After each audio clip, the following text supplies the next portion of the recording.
Karong adlaw Biyernes, May 15, matapos na ang extension sa Enhanced Community Quarantine. Apan, posible ba kaha ma-extend ang pag-usab sa ECQ?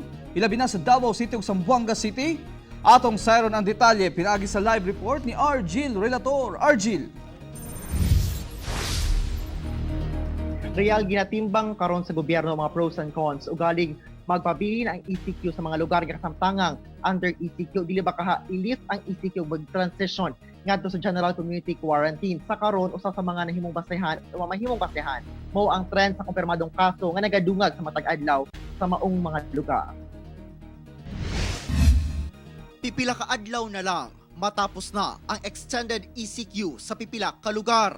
Hinuon sa karon, wala pa'y final nga desisyon ang Interagency Task Force for the Management of Emerging Infectious Diseases kung unsa ang mga syudad o probinsya nga magpabilin gihapon sa ECQ human sa May 15 o kung unsa ipailawom na sa GCQ o New Normal. Si DILG Secretary ug National Task Force Against COVID-19 Vice Chair Secretary Eduardo Anyo nagbutyag nga dunay mga syudad nga posibleng magpabilin sa ECQ sanglit kamatikdan gihapon nga nagasaka ang ihap sa kumpirmadong kaso. Napili pa yung Rizal.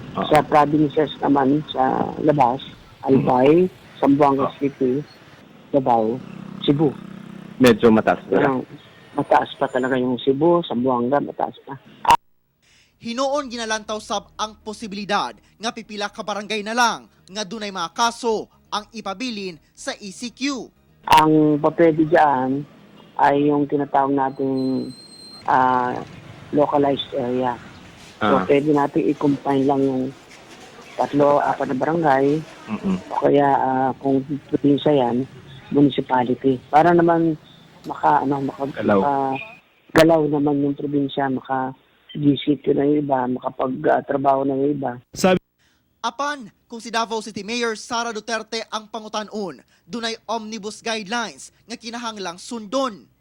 Kabutan dito, beginning 16 of May 2020, all decisions to impose, lift, or extend a community quarantine in provinces, highly urbanized cities, kita to, HUC, and independent component cities shall rest with the IATF.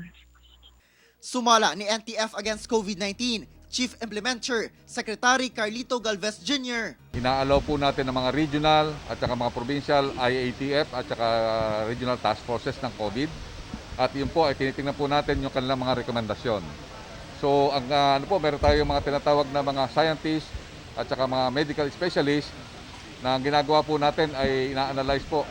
Sa karon, mas gipalapdan sa gobyerno ang testing capacity aron daling makita ang mga lugar kung asa daghang kaso sa COVID-19.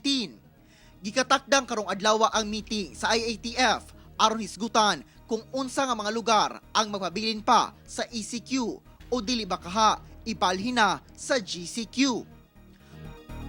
Real base sa pagtuon nga gi-conduct no sa University of the Philippines sa ugaling magpatuman o gitawag nila nga premature nga relaxation sa ECQ ang gobyerno possible nga dunay madugang nga 24,000 cases by June 15. Apan sa karon nga wala pay final decision ang IATF kinahanglan sa katawhang Pilipino nga sundon gihapon ang guidelines set under ECQ labi na sa mga lugar no sa Davao City ug Zamboanga City until May 15. Real. Okay, daghang salamat Argil Relator.